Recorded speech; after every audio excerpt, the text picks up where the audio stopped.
সমুদ্র থেকে তুলে নেওয়া ৭৮ বাংলাদেশির ছবি প্রকাশ করল ভারত। চুক্তি বাতিল অতটা সহজ নয়, বিদ্যুৎ খাতে চুক্তি প্রসঙ্গে বললেন পরিবেশ উপদেষ্টা। পুলিশের লুট হওয়া ১৫০০ আগ্নেয়াস্ত্র এখনও উদ্ধার হয়নি, ব্যবহৃত হচ্ছে অপরাধেও। ব্রাহ্মণবাড়িয়ায় ত্রিমুখী সংঘর্ষে নারী শিশুসহ নিহত ৩। সিরিয়ায় শান্তি স্থিতিশীলতার ডাক অন্তর্বর্তী প্রধানমন্ত্রীর। ৭ মাস পর মাঠে ফিরে ১৩ রানে আউট হলেন তামিম ইকবাল। শিবিরের কমিটিতে পূজাচেরি, ক্ষোভ প্রকাশ করলেন নায়িকা। স্বাগত জানাচ্ছি দৈনিক আমার বাংলার প্রতিদিনের বুলেটিনে। দেখছিলেন শিরোনাম, এবার বিস্তারিত। সমুদ্র থেকে তুলে নিয়ে যাওয়া ৭৮ বাংলাদেশি জেলে ও নাবিকের ছবি প্রকাশ করেছে ভারতীয় কোস্টগার্ড। ভারতীয় জলসীমায় অননুমোদিত মাছ ধরার অভিযোগে তাদের আটক করা হয়েছে বলে দাবি ভারতের।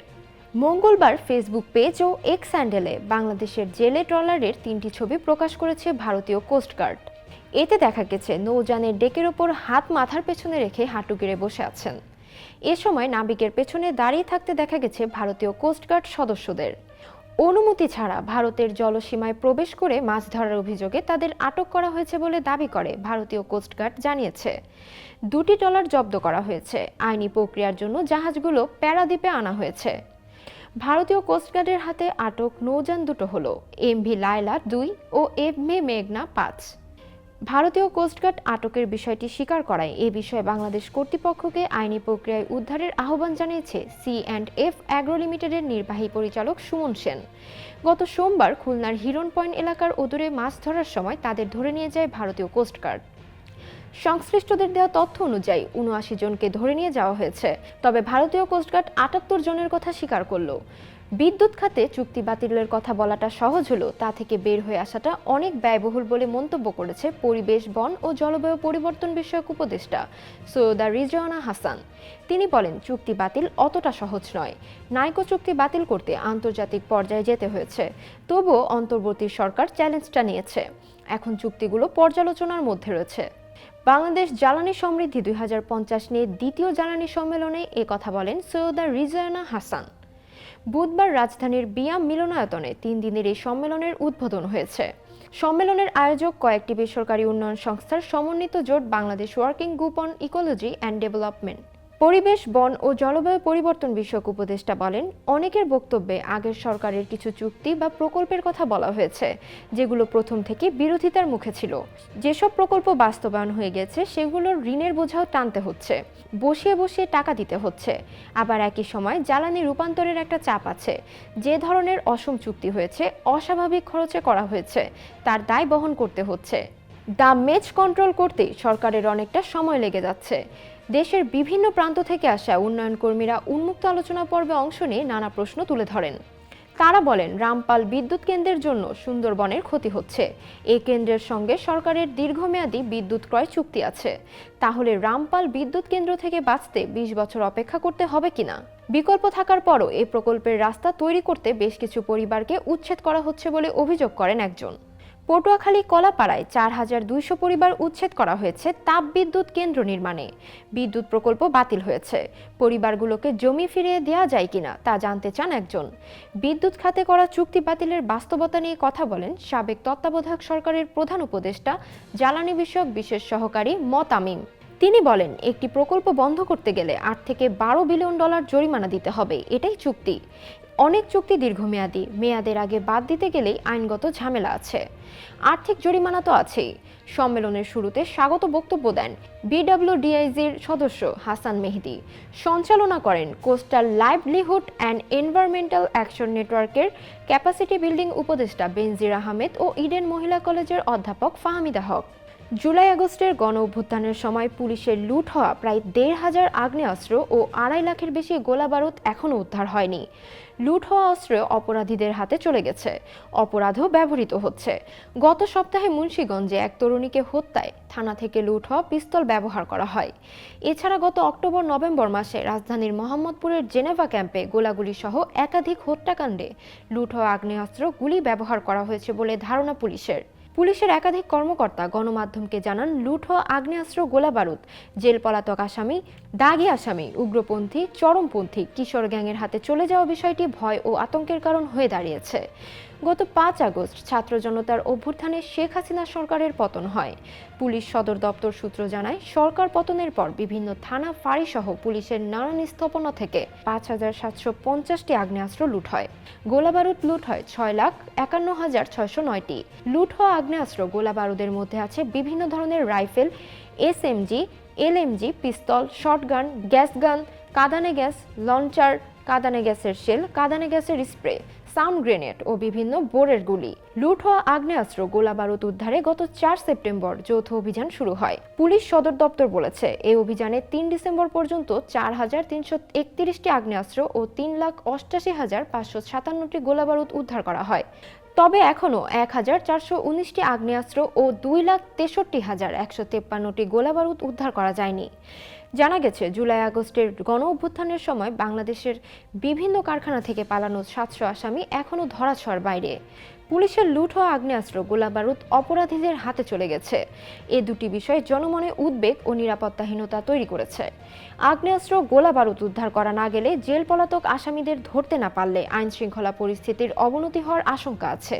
ব্রাহ্মণবাড়িয়ার বিজয়নগরে ট্রাক, মাইক্রোবাস ও পিকআপের ত্রিমুখী সংঘর্ষে নারী শিশুসহ 3 জন নিহত হয়েছেন। এ ঘটনায় আরও 6 জন আহত হয়েছেন। বুধবার সকালে ঢাকা-সিলেট মহাসড়কে বুধন্তি ইউনিয়নের বীরপাশা নামক এলাকার সকাল 6:45টায় এ দুর্ঘটনা ঘটে। নিহতরা হলেন হবিগঞ্জ জেলার মাধবপুর উপজেলার রামপুরা এলাকার মানিক মিয়ার 11 মাস বয়সী মেয়ে রাইসা, ব্রাহ্মণবাড়িয়ার নাসিরনগর উপজেলার দাঁতমন্ডর এলাকার লুতু মিয়ার স্ত্রী ফজিলাতুন নেসা ও একই উপজেলার হরিপুর গ্রামের লোকমান মিয়ার ছেলে পাভেল মিয়া। আহতরা হলেন হবিগঞ্জের মাধবপুর উপজেলার রামপুর গ্রামের হাজী আব্দুল কাদেরের স্ত্রী সাফিয়া বেগম, একই গ্রামের শহীদ মিয়ার ছেলে আব্দুল হামিদ মাসুদ, হাজী আব্দুল ছোবানের ছেলে মোহাম্মদ বিল্লাল হোসেন, হাজী আব্দুল কাদিরের ছেলে আবু হানিফ, মানিক মিয়ার স্ত্রী রুনা আক্তার ও ব্রাহ্মণবাড়িয়ার বিজয়নগর উপজেলার ভুদন্তি এলাকার মিজান মিয়ার ছেলে তানভীর। খাটিহাতা হাইওয়ে থানার ভারপ্রাপ্ত কর্মকর্তা মারগুব তৌহিদ বিষয়টি নিশ্চিত করেছেন।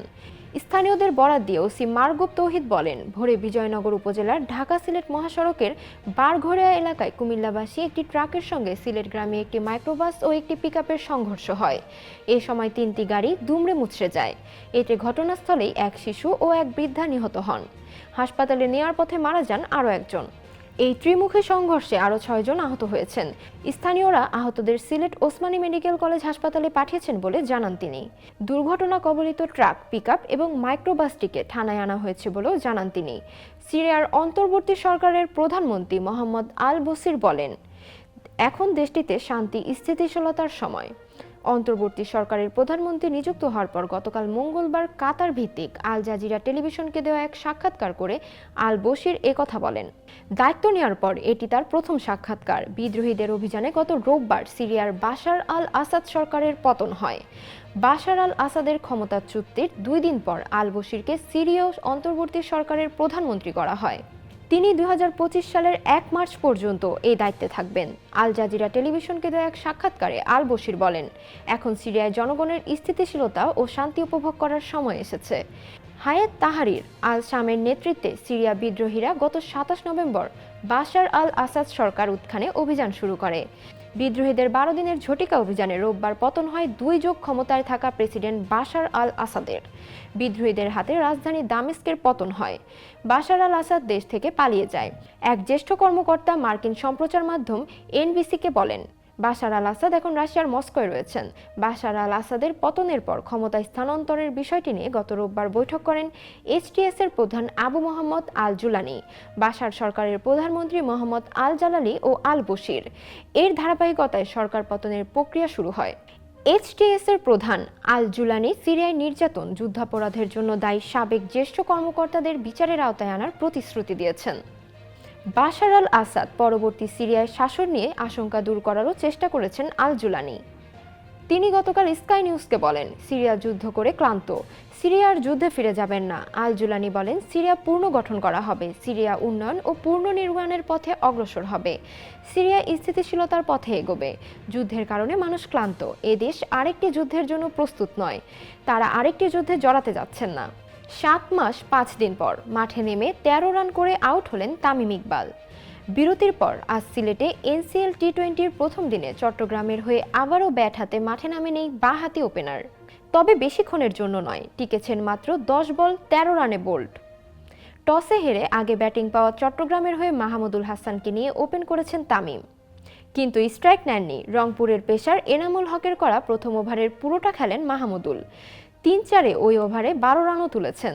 পরের ওভারে আরেক পেসার মকিদুলের প্রথম বলে সিঙ্গেল নেন তামিম। ওই ওভারে তামিম আর স্ট্রাইক পাননি। মাহমুদুল দ্বিতীয় বলে 2 রান নেয়ার পর রান দিতে পারেননি বাকি 4 বলে। তৃতীয় ওভারে প্রথম বলে আবারও স্ট্রাইক পান তামিম এবং এনামুলের প্রথম বলে সিঙ্গেল নিয়ে প্রান্ত বদল করেন। পরের বলেই রান আউট মাহমুদুল। নতুন সঙ্গী হিসেবে ইয়াসির আলীকে পান তামিম। ইয়াসির 1 রান নিয়ে তামিমকে স্ট্রাইক দেওয়ার পর তামিম আবারও একটি সিঙ্গেল নিয়ে প্রান্ত বদল করেন। 2-4 ওভার পর্যন্ত ক্রিজে থাকায় ততক্ষণে সম্ভবত শট ফেলার আত্মবিশ্বাস পেয়ে গিয়েছিলেন তামিম।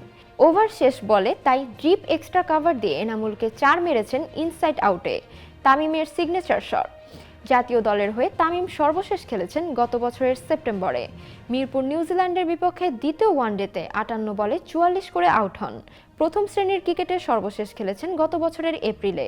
বিপিএল-এর নতুন মৌসুমকে সামনে রেখে অনুশীলনে ফিরেছিলেন তামিম।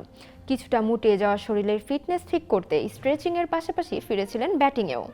তবে এনটিসিএল টি-20 সংস্কারের টুর্নামেন্ট শুরু হয়, প্রতিযোগিতামূলক ম্যাচে ফেরার সুযোগটা তিনি পেয়ে গেলেন। মঙ্গলবার সামাজিক যোগাযোগ মাধ্যমে একটি কার্ড ভাইরাল হয়। সেখানে বাংলাদেশ ইসলামী ছাত্র শিবির সম্বলিত প্যাডে একটি তালিকা প্রকাশিত হয়। সে তালিকাটি বাংলাদেশ ইসলামী ছাত্র শিবিরের কেন্দ্রীয় কার্যনির্বাহী সংসদ মহিলা কমিটির, এমনটি বোঝানো হয়েছে। আর সেই তালিকাতেই দেখা যাচ্ছে পূজা চেরির নাম। আইন ও মানবাধিকার বিষয়ক সম্পাদকের জায়গায় লেখা রয়েছে পূজা চেরি অমুসলিম শাখা। বিষয়টি নিয়ে সামাজিক যোগাযোগ মাধ্যমে আলোচনা শুরু হয়। একাধিক সূত্রে খবর নিয়ে জানা গেছে ছড়িয়ে পড়া প্যাড এবং তালিকা ভুয়া।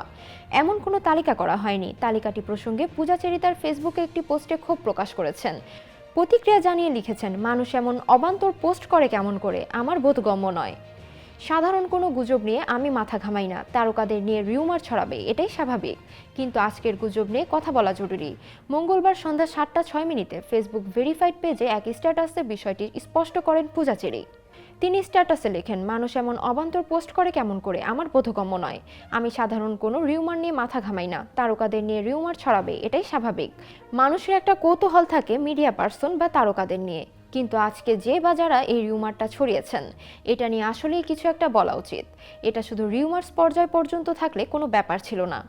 এখানে এখন ধর্মের বিষয় চলে আসছে। এসব করে সব ধর্মকে অপমান করা হচ্ছে। এমন কোনো রিউমার্স করা আসলে উচিত নয়। যে রিউমার্স জাতি, বর্ণ, ধর্ম সকল কিছুর উপর প্রভাব পড়ে। সর্বশেষে এ নায়িকা লিখেছেন, আমি একজন অভিনয় শিল্পী, বাংলা চলচ্চিত্রকে ভালোবাসি, এটাই আমার প্রফেশনের জায়গা। আমি সবসময় এই প্রফেশনকে রেসপেক্ট করি এবং উপভোগ করি। এই প্রফেশনের বাইরে আমি কোনো রাজনৈতিক প্রফেশনের সঙ্গে যুক্ত নই।